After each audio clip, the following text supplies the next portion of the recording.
Halo, Assalamualaikum warahmatullahi wabarakatuh. Selamat malam waktu Batam. Eh, Seluruh mahasiswa yang saya cintai. Saya bikin video ini sebagai bentuk pengganti pertemuan karena saya berhalangan hadir secara fisik di kelas. Saya ada tugas, kebetulan saya sedang mengikuti sosialisasi sistem informasi LSP yang diadakan oleh BNSP, Badan Nasional Sertifikasi Profesi di Batam. Selama kurang lebih 2 hari, saya akan kembali hari Selasa.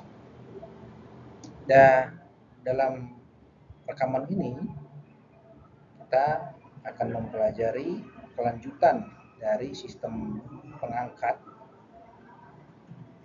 yaitu kali ini tentang bagaimana menghitung Derrick Efficiency Factor. Materi hosting system sudah disampaikan mulai dari awal sekali, yaitu kegiatan yang paling banyak dilakukan dalam kegiatan hosting system, yaitu making a trip, making a connection, kemudian prosedur kerja dan mekanisme seluruh alat dalam sistem hosting system, mulai dari komponen-komponennya, fungsinya, substructure, dan block and tackle yang di atas kepala kita. Kemudian sudah belajar pula tentang jenis-jenis menara atau derrick, belajar tentang crown block, traveling block, dan teman-temannya, belajar drilling line dan menghitung ton miles. Dan sekarang ini bagian terakhir dari pembelajaran tentang hosting system, yaitu tentang Derrick Efficiency Factor.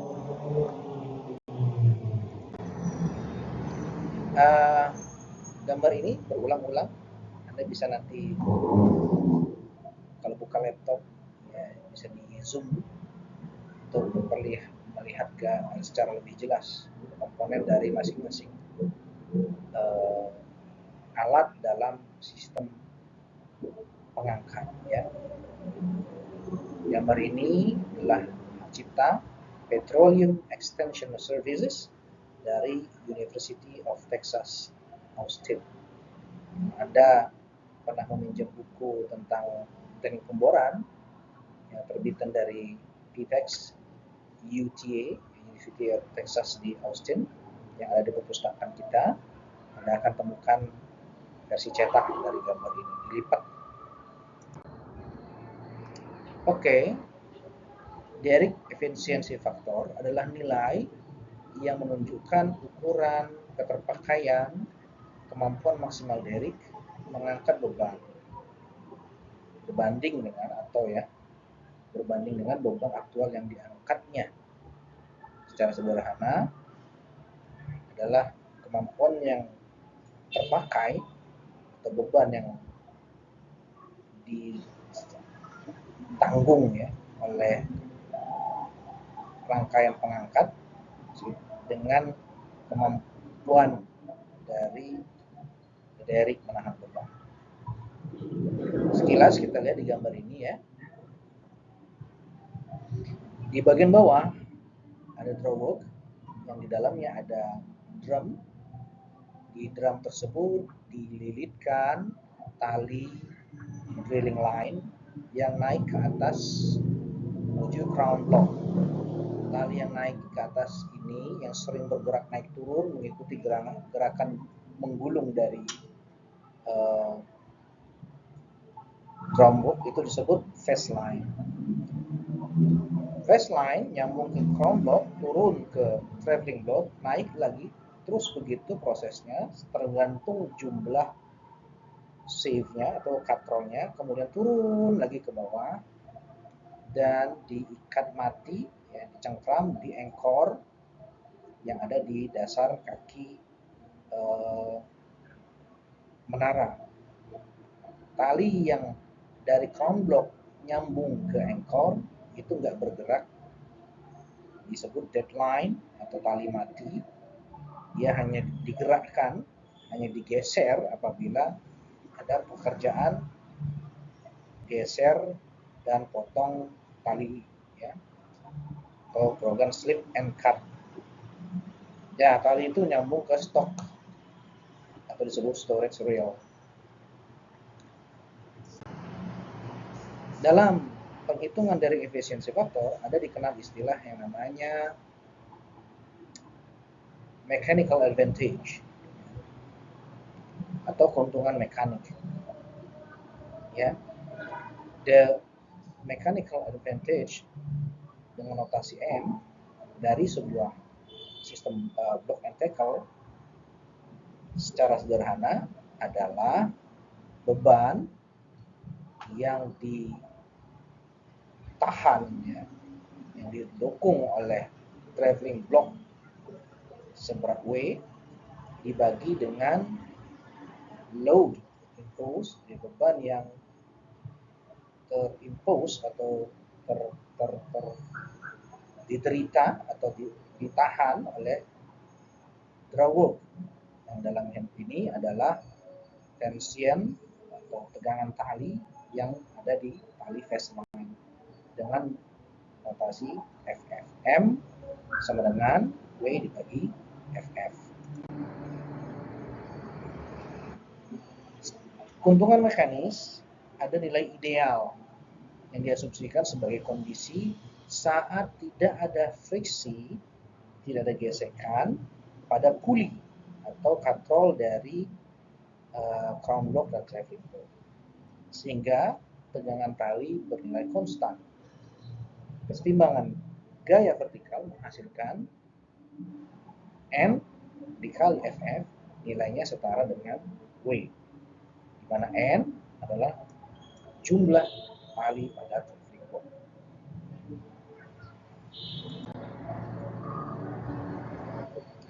N dikali FF sama dengan W dan M sama dengan W per FF digabungkan menjadi M sama dengan W per W per M. Dan akhir didapatkan nilai keuntungan mekanis yang ideal M1 sama dengan N. Ya, keuntungan mekanis ideal setara dengan jumlah tali antara crown block dan traveling block. Kita akan lanjut dengan menghitung input dan output power. Lihat rumusnya, P input sama dengan FF dikali VF dan P output sama dengan W dikali VB, di mana PI ya, PI adalah input power dari block dan tackle dalam HP, FF atau tension pada tali hose line adalah beban yang didukung atau ditahan oleh drawwork, satuannya pound force, dan VF adalah kecepatan, ya, ulur atau kecepatan pergerakan dari face line dalam satuan feet per menit. PH adalah daya output atau disebut dengan istilah hook power, satuannya HP. W adalah traveling block load, beban traveling block dalam pound force. VB adalah kecepatan pergerakan dari traveling block dalam feet per menit. Output power pada kondisi ideal atau tanpa gesekan, rumusnya seperti ini. Ya, Bapak langsung ke ini ya, rumus jadinya ya, dimana PH sama dengan jumlah tali, ya, output power kondisi ideal sama dengan jumlah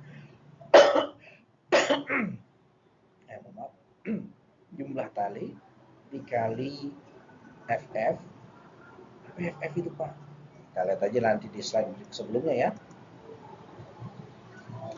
Tegangan yang pada drawwork ya, dikali kecepatan tali kekang, tali fast line dibagi jumlah kali N.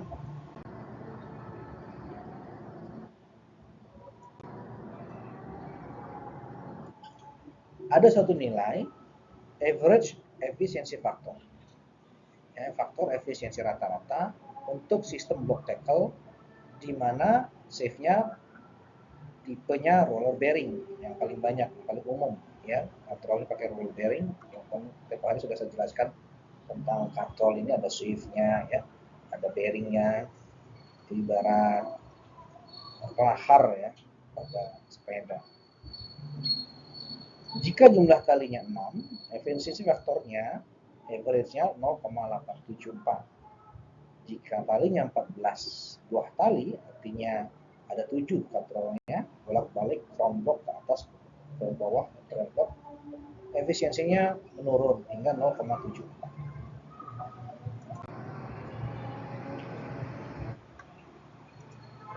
Sejenak, marilah kita melihat rumus bagaimana menghitung derrick load.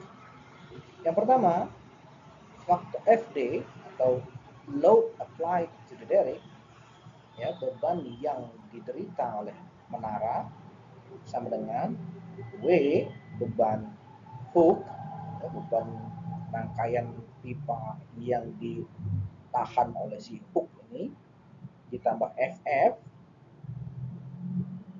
ya, tegangan tali pada deadline, ditambah tegangan tali pada fast line, dan ditambah FS, tegangan tali pada deadline. Ingat, deadline nyambungnya ke deadline anchor dan ke rail ujungnya. Fast line atau FF ini nyambungnya ke drawwork. Jika beban W diangkat dengan menarik fast line, friksi pada save menahan gerakan fast line ke arah yang berlawanan. Tegangan pada tali meningkat dari W per N pada save pertama, yaitu deadline, hingga per W per IN pada save terakhir atau fast line. FF sama dengan W per IN untuk tali pada fast line, FS sama dengan W per N pada tali yang pertama. Apabila kita masukkan rumus ini ke dalam yang di atas, rumusnya menjadi total derrick load sama dengan, atau FD ya, W ditambah W per IN ditambah W per N sama dengan 1 tambah E tambah EN dibagi EN dikali W.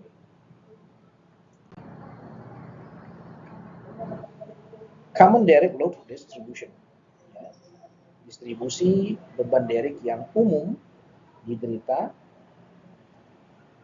Perhatikan di gambar, ada 4 buah huruf yang melambangkan 4 kaki menara. A, B, C, D. A di mana terletak tali deadline yang dijangkarkan. Kemudian di tengah-tengahnya ada 8 tali ya, nyambung atas bawah antara driving block dan front block, dan bagian dasarnya, lebih tepatnya bagian belakangnya ya, yaitu ada tali fast line yang nyambung ke drawwork.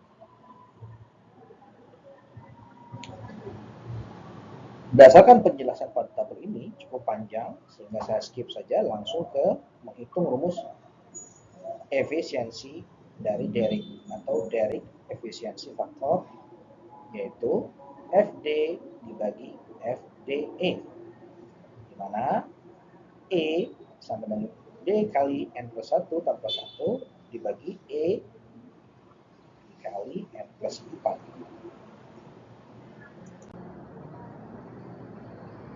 Ada satu lagi hitungan yang namanya design factor. Rumusnya overall hook load, beban hook keseluruhan dibagi design factor untuk mendapatkan nilai berat beban total beban yang diderita atau disebut weight driller. Nah, nanti dalam perhitungan nanti akan ada.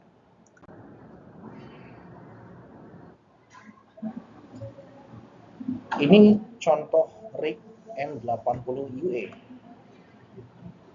Rig ini milik PDSI, dibangun atau dibeli tahun 72. Nama rignya N80UE, mungkin masih beroperasi saat ini. Power ratingnya waktu itu sudah kayak data ini saya peroleh kurang lebih 10 tahun yang lalu ya. Tenaga atau power rating engine-nya 1000 HP, weight-nya total hold capacity-nya 500.000 pound. Kemampuan pipa, kedalaman pipanya bisa mencapai 8.000 sampai 12.000 kaki dengan panjang yang paling ujung 5 inci. Kemampuan dia servisnya sampai 15.000 kaki dengan pipa 3,5, dengan tubing 3,5 inch. Ketinggian rig floor dari tanah 6,8 inch, dan racking platform capacity, kapasitas raknya ya itu mencapai 16.200 feet dari pipa DP ukuran 5 inch. Ini detail data-data lainnya ya. Ini kalau kita melakukan pekerjaan di rig, magang, atau ada PKL di rig, atau ada tugas akhir di rig, Anda harus mempelajari dia punya data seperti ini ya. Anda harus cari spesifikasi rig tersebut untuk bisa melakukan perhitungan-perhitungan yang kita butuhkan. Oke, saya beri tugas ya dari rumus-rumus yang di atas, karena saya tidak sempat memberikan contoh latihan ya. Saya berharap sekali kamu semua mempelajari secara mandiri tentang bagaimana menghitung Derrick efisiensi faktor dari buku-buku, dari sumber-sumber yang baik yang berupa buku pegangan, atau mungkin ada buku petunjuk buku-buku yang lainnya, atau bahkan mungkin dari YouTube. Anda bisa jadikan bahan pembelajaran untuk mengetahui bagaimana cara menghitung Derrick efisiensi faktor. Muara dari Derrick efisiensi faktor adalah kita mengetahui apakah beban itu, apakah kemampuan brawok ya dan menara menahan beban itu terpakai dengan baik, dan apakah dia cukup aman untuk menahan beban yang maksimum yang ada dari rangkaian pipa dari atas sampai ke orbit. Pada pertemuan selanjutnya saya akan berikan contoh ya. Tapi sebelumnya Anda latihan dulu di rumah dengan soal yang ini, bagaimana menghitung Derrick efisiensi faktor ya. Faktor ada 1,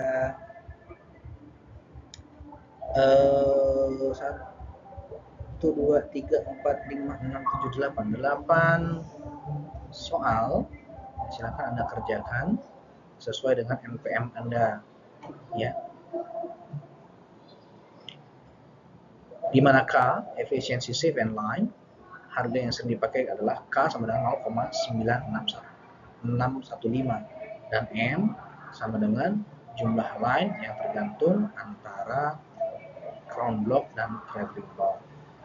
Rig N80UE harus mampu mengangkat beban paling besar 226.800.000 F gram. Mohon maaf, ini F-nya salah, jangan di sini ya.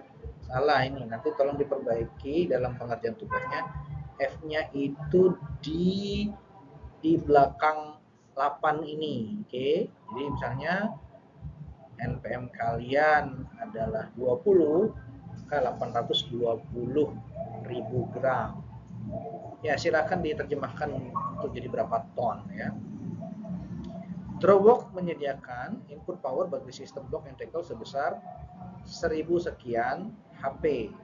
Ya, 1000. Lagi-lagi saya minta maaf, ini salah.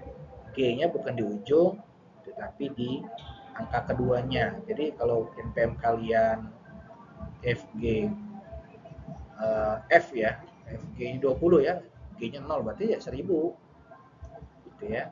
Kalau G-nya 1, 1100 gitu ya. 10 line tergantung antara crown block dengan traffic block. Maka hitunglah. Sebentar. Supaya nggak pusing ya, supaya nggak pusing. Ini memang salah saya. Biarlah judulnya tetap seperti ini ya. Jadi tetap F-nya di ujung, G-nya tetap di ujung. F dan G adalah 2 NPM terakhir Anda. Begitu ya teman-teman ya. Silakan kerjakan ini A, B, C, D, E, F, G, H. Dan mahasiswa insya Allah bisa. Ya, buku yang saya pakai sudah saya pernah tunjukkan, M. Amian,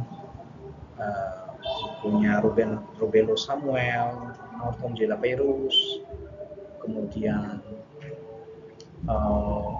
Rudy Rubiandini, ya, teknik pembuaran 1, volume 1, 2, dan 3.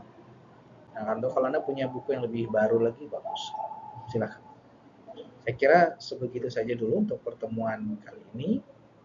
Tidak terasa udah 22 menit. Silakan mengerjakan tugas. Semoga Anda bisa menyelesaikannya dengan baik.